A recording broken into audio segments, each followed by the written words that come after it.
morning Valentiners.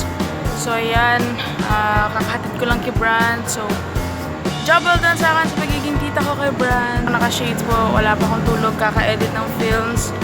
So, this is not good, pero Lord, thank you for giving me strength. So yun, hello Makati!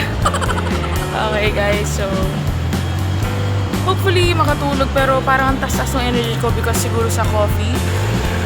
So I'm trying my best to do vlogs na talaga, wow! So yun, please subscribe sa channel ko, Kid Valentine. And yan, subscribe button below. Like kayo and comment kayo naman gusto nyong gawin ko sa aking YouTube channel. Good morning, good morning. And I'm gonna answer your questions later. Thanks so much for sa mga kasama ko sa live. And yun! Atakad mo lang later. Kumain naman.